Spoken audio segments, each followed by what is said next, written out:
Ladies and gentlemen, welcome to another very special episode of Candid with RMT. And today I have with me senior advocate and one of the tallest leaders of our bar, Mr. Abhijat. Sir, welcome to Candid with RMT. Thank you, Raghumanyu. Thank you for giving me this opportunity.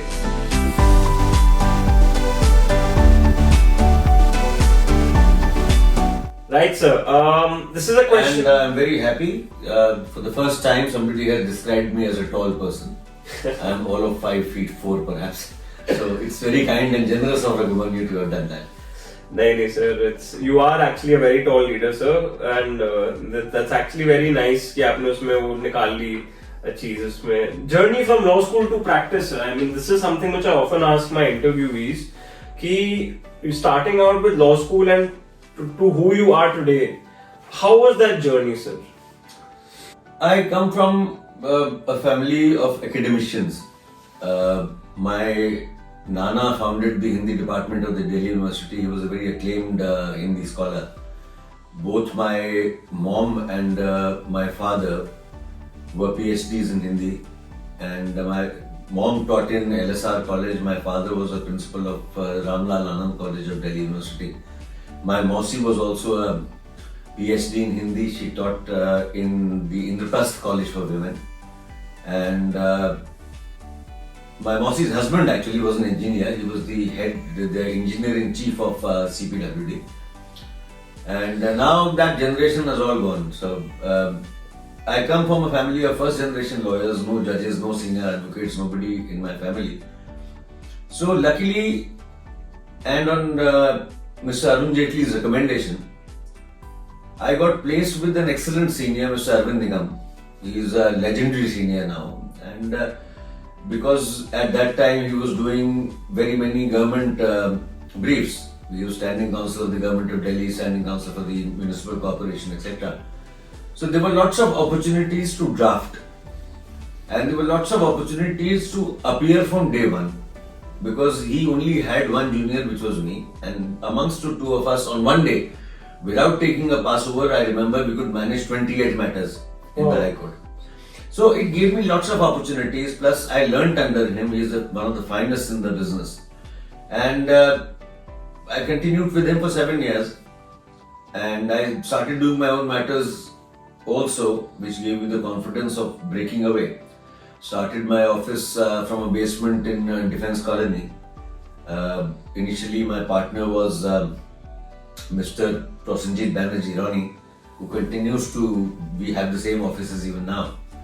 And my wife, as she was a lawyer then, Manmeet Arora, she also joined as a third partner. And we didn't have common clientele, we just shared expenses. So by and by, clients kept coming in. I got the Government of India panel, there were lots of Government of India cases. So I don't know how it happened, but it just happened. And God was obviously kind, my seniors were very kind, they always took time out for me, and luck played its own part. But one thing this profession taught me from a very initial stage, as litigators, if you think about where you're going to be in the next 5 years, you get nothing but frustration. It is a day-to-day life. One day is good, 1 week is good, 1 month is good.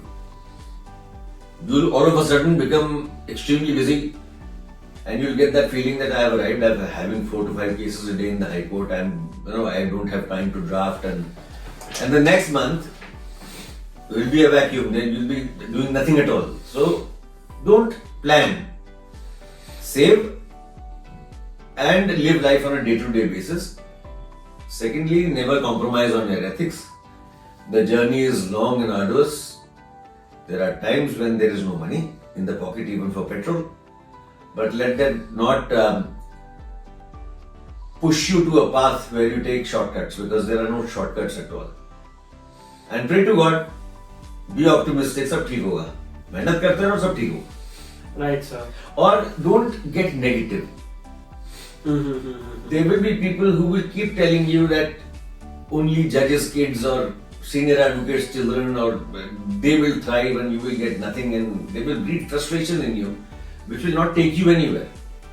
Obviously, no profession in the world is perfect. There are unequal treatments meted out. But let that not make you pessimistic. You must strive forward with this mantra in mind that if I work hard, am honest, don't compromise with my reputation, am honest with the court so that judges start trusting me, I will definitely succeed. Not for a day should you think that I will not succeed. You will certainly succeed provided you do all these things. Right, sir. I mean, these are golden words, ladies and gentlemen, coming from a man with experience.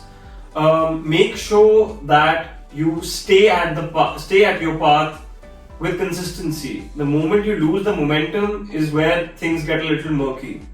Having said that, sir, what all changes did you bring as an office bearer? You've been a part of the executive committee of the Delhi High Court Bar Association on more than a few occasions.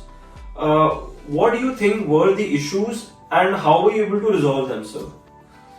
The first time I contested any election, I didn't even contest for my class monitor earlier, was in 2014 when I straight away contested for the post of the Honorary Secretary of the Association. Mr. Rajiv Khosla was my president at that time, and lots of work was done. I always believe that the foremost task before a bar association is to improve the working infrastructure available to its members. Members should be comfortable, only then will they concentrate on their briefs. They should not think twice about where should I keep my laptop, where should I sit in my free time, where can I prepare for my cases, from where will I do video conferencing. I am facing a difficulty with my filing, I don't have a clerk, will there be somebody to help me? All these things the Bar Association should take care of.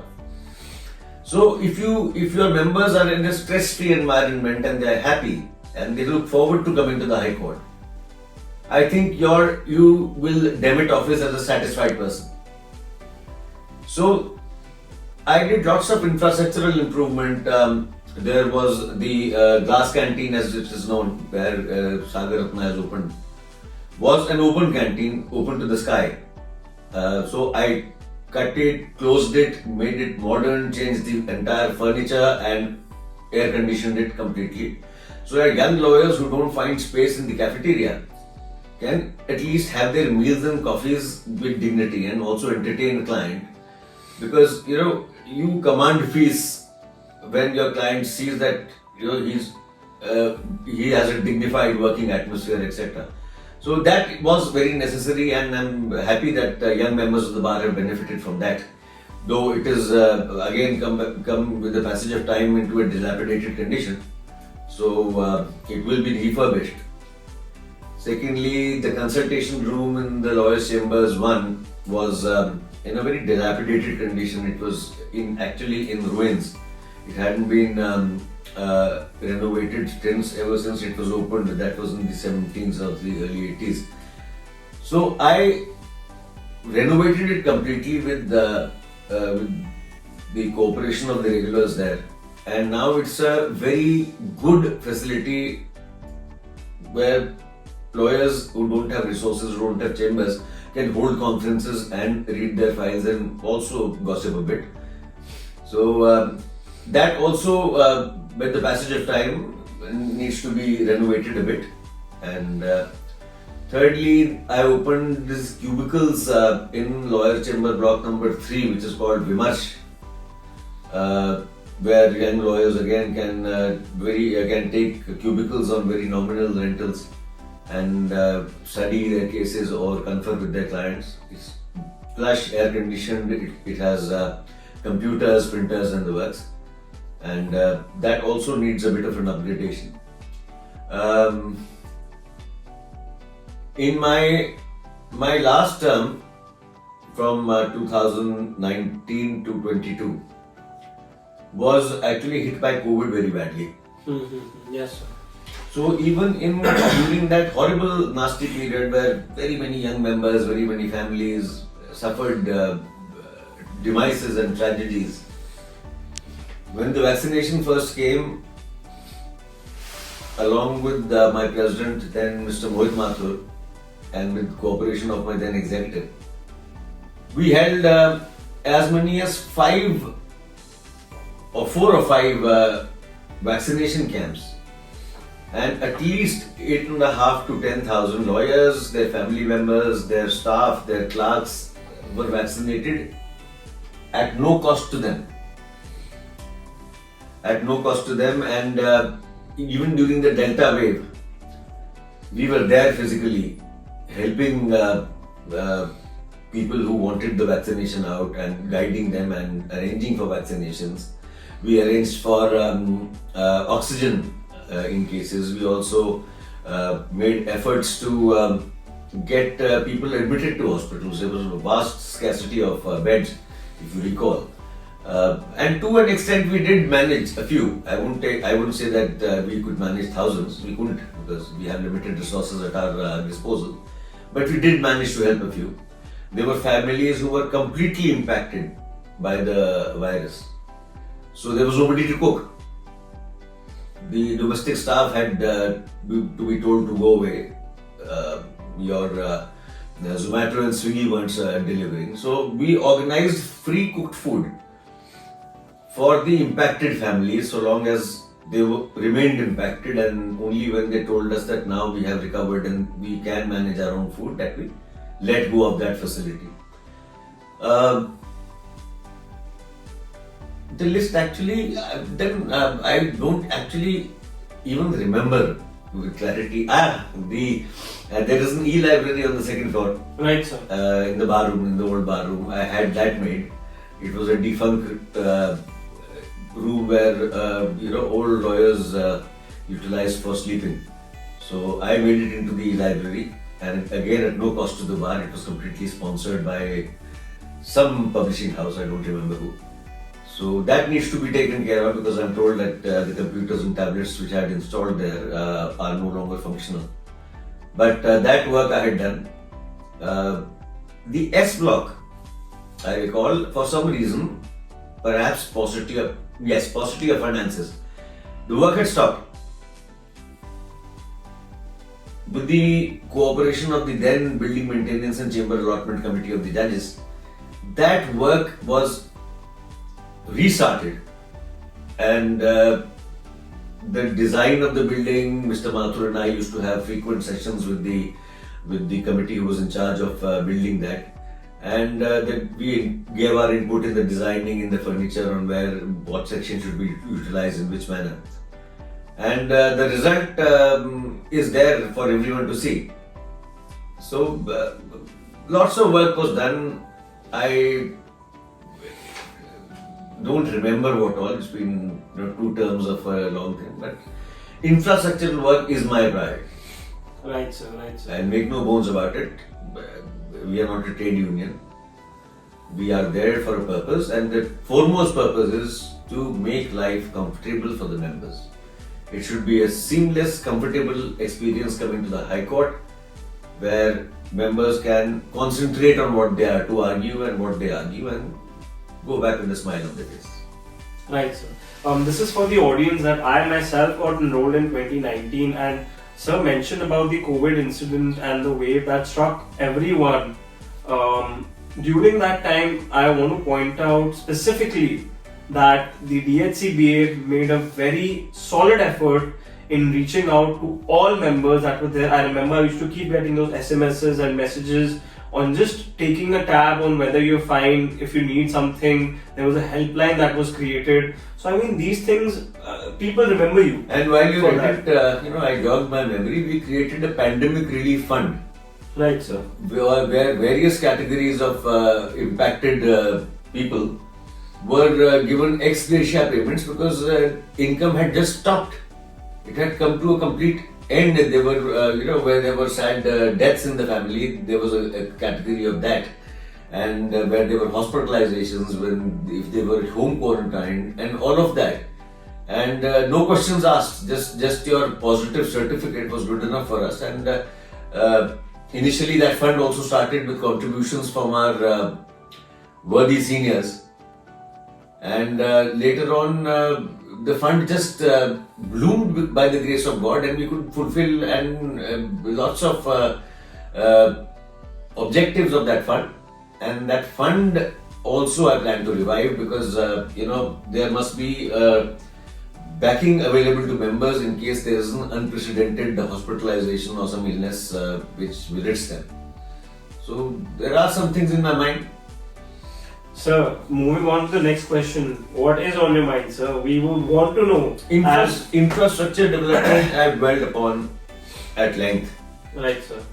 Now, I want youngsters to be appointed not only as local commissioners. Local commissioner is only a one-time financial boost. You can't improve your skills, and you have to improve your skills. So I would, act as a big bridge between the bench and the bar for having more youngsters appointed as amicus curiae and such like assignments, so that they have the chance of arguing, say, criminal appeals or regular second appeals at length, and to sharpen their skills. So that is one thing which I'll have done. There is a category of senior people who are not actively practicing now. For them, we can have a system whereby they are appointed as arbitrators or as local commissioners to record evidence, etc., which keeps their brains functioning and gives them incentive to come to the court.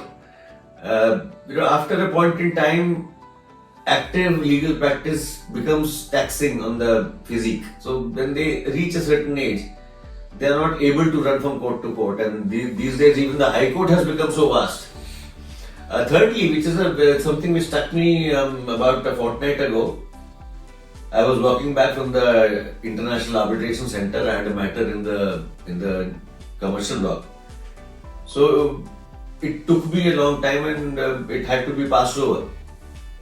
So I was planning to, if elected by your blessings, I plan to acquire at least 4 golf carts which can ferry members from the S block to various chamber blocks and to various courtroom buildings. Because there are elderly people who find it difficult, there are youngsters with lots of files going, there is inclement weather at times, it's very hot or it's raining, so some covered golf carts would really add to the convenience of the members. Apart from that, there are day-to-day problems which the members face. I would, to the best of my abilities, strive to solve them.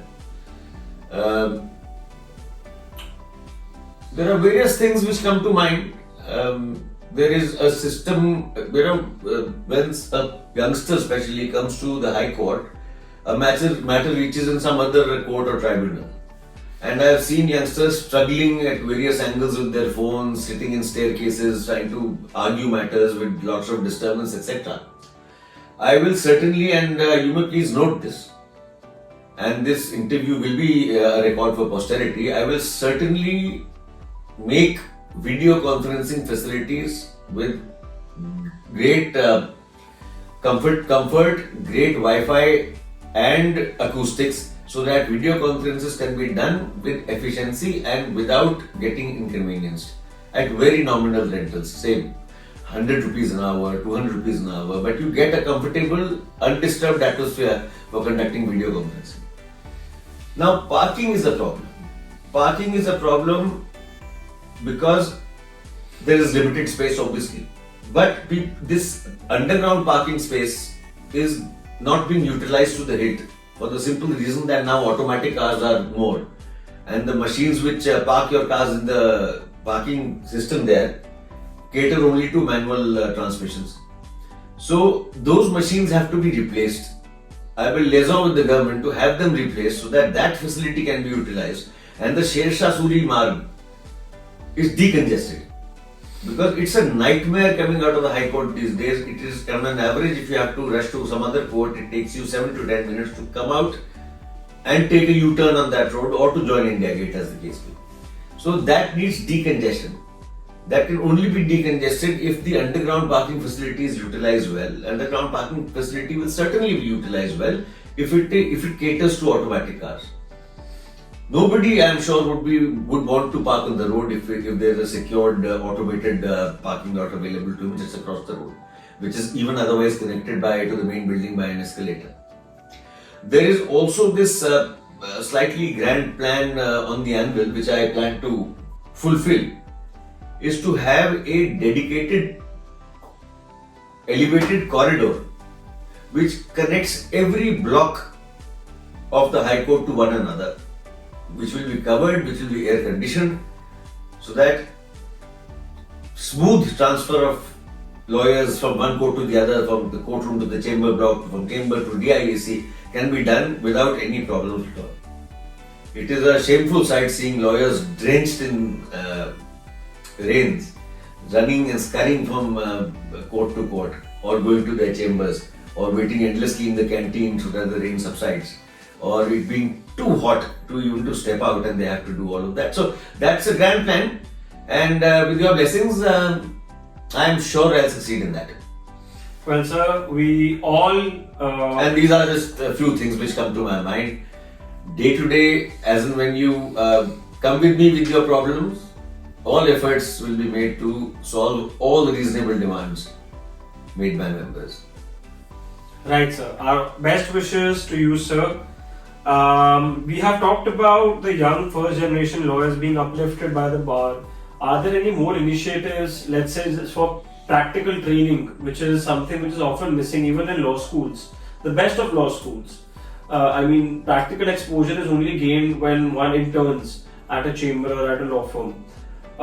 Can some practical training aspect be sort of curated for the young lawyers who are just like 1 year, 2, 3 years into the profession, who don't know the practical aspects?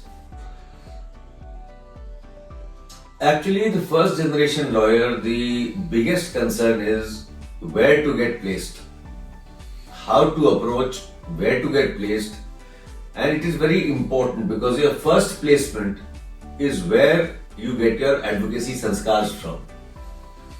You get a wrong chamber and for life you are scarred because you never know good from the bad. So it's important for you. But where does a first generation lawyer go? He doesn't know anything at all. So the first generation lawyer, I plan to revive what I started in my second term as the secretary, is a placement cell. Where law firms and seniors who are desirous of recruiting, they submit their requirements, and the persons who are desirous of being recruited can have a ready database of where to apply, how to apply, and what fields of law are they interested in, is a particular senior specializing in, then all that data will be available at the click of a mouse on the website of the Bar Association. So I plan to revive that, and that will solve lots of problems that youngsters face, because so many youngsters who don't have any contacts in the profession, they come and they just ask me to have them placed somewhere, and that is so vague a request that at times you don't even know where to start.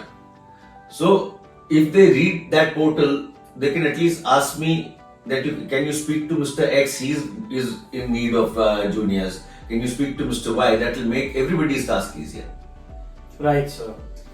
Moving on to bar politics, there are there is like a band of lawyers who want to make their careers in bar politics. Your 2 cents, sir, if someone at this age is listening and wants to make a career? Bar politics, there is nothing called bar politics. Yes, you think you've spent some time in the profession, you're aware of the difficulties faced, you have suffered them yourself, and you want to be elected to serve others like you.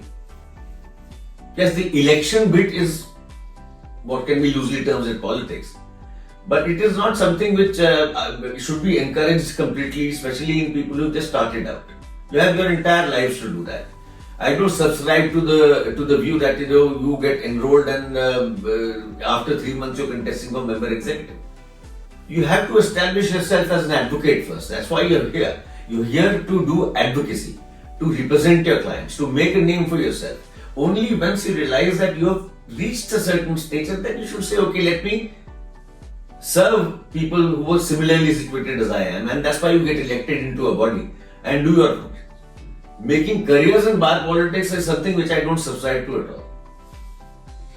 That's a viewpoint, this is very sort of logical and makes sense after I sort of look back into it. Your 3 most challenging briefs, sir. What are your 3 most challenging briefs? That's a tough one.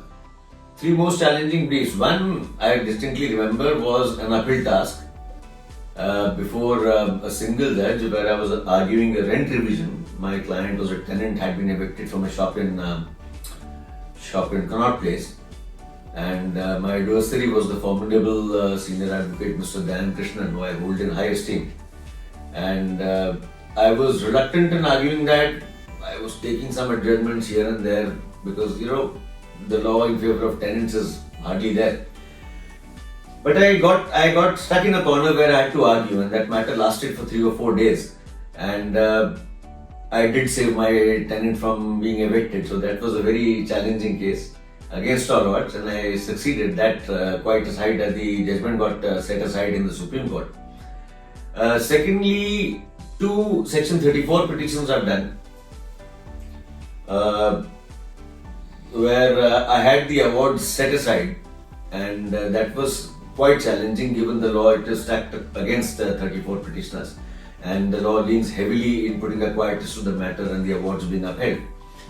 A bail in a POCSO case, where the moment I stood up, the judge started with shaking his head in disapproval and indicating very clearly that I will certainly not even look at you if you ask for bail in this case.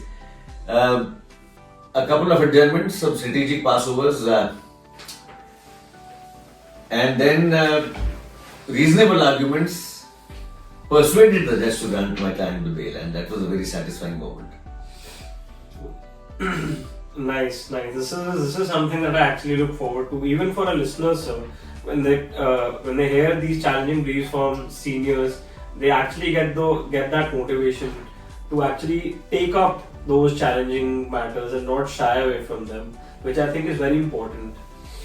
Moving on. Actually, getting bad cases and losing cases is a sign that you have become a good advocate. If it's an easy case, people will go to advocates who will just open their mouths and you will succeed. If you start getting difficult cases which you don't succeed in all the time, it's nothing to get disheartened. It is a sign that you become a good lawyer. Please bear that in mind. So a few dismissals don't really matter. Yes, you have a cause to worry if the dismissals were in good cases, easy cases. But in difficult cases, you try your best, you fail, doesn't matter. But the fact is, somebody got a difficult case in you because he values your skill set. Right, sir. Moving on to the last 2 questions of our podcast, and so far this has been a very engaging podcast, sir, I must say. Funny anecdotes from court, sir? Any light moments that you remember between the judges and the lawyers? There have been plenty of them, 30 years in the High Court, and being active in the High Court canteens, and I am a person who sees humor in the most bizarre situations. So lots of them. I remember once, I won't take any names obviously, but a gentleman was reading an FIR in English, and the single judge who was presiding said, "You please read the FIR in Hindi because sometimes things are lost in translation." And that gentleman opened the Hindi version of the FIR and couldn't read. And then, in half humor and half admonishing, the judge actually said, "What is this, Mr. So-and-so? English you can't speak, Hindi you can't read, why do you come to court?" So there was, I find a very frivolous application in a rent matter just to stall it. Obviously, the rent controller dismissed it, and I came reluctantly before the High Court. And the judge, it was listed before, again I won't take his name, was known to be thorough. He was thorough with the law. He had an encyclopedia of knowledge and very strict with the temper. So mine was item 1 and I rushed to his court and he read the brief, and the moment I got up and he started frowning and yelling at me. He said, "Mr. Abhijat, I will not let you argue this matter. I will impose heavy costs." And I said, "No, my lord, I will not let you impose costs." And he got angry and he said, "How can you stop me from imposing costs?" And I said, "I'll withdraw my petition." So there was laughter all around. The judge also laughed. And I got relieved and came out of a potentially messy situation. So there have been very many anecdotes. So, sometimes, if you have the time, come meet me in the High Court or call me over, and I will tell you of unmentionable episodes as well. That's what lawyers do, they gossip. The final question on the podcast, sir, your 2 cents on career advice for young lawyers who want to establish their practice and make a name for themselves, sir. Like I said in the beginning itself, don't look at yourself 5 years from now. Do it on a day-to-day basis. Never get disheartened. Don't be pessimistic and work hard. Do all of this and slowly yet steadily, without getting frustrated, believing in God, you will find that clients are steadily coming to you, and then one day you will think, "Oh, this profession hasn't been too bad for me." So that's what it is. It is nothing complicated. Please don't get disheartened or pessimistic. Be optimistic. सारा जोर लगा दो, खूब मेहनत करो, खूब अच्छी तरह पढ़ाई करो, ईश्वर में विश्वास रखो। ये मत सोचो कि ये सब बड़े बड़े सीनियर एडवोकेट्स के बच्चे और जजों के बच्चे सारी मलाई खा जाएंगे, हमारे लिए कुछ नहीं मिलेगा। ऐसा कुछ नहीं होता। अपनी जगह बनाओ तो सब कुछ तुम्हारे पास आएगा। Right, sir. On this note, ladies and gentlemen, we come to the end of this podcast. Thank you so much, sir. Thank you very much, Raghuvanyu. Thank you very much, and thank you, audience, for suffering my thoughts.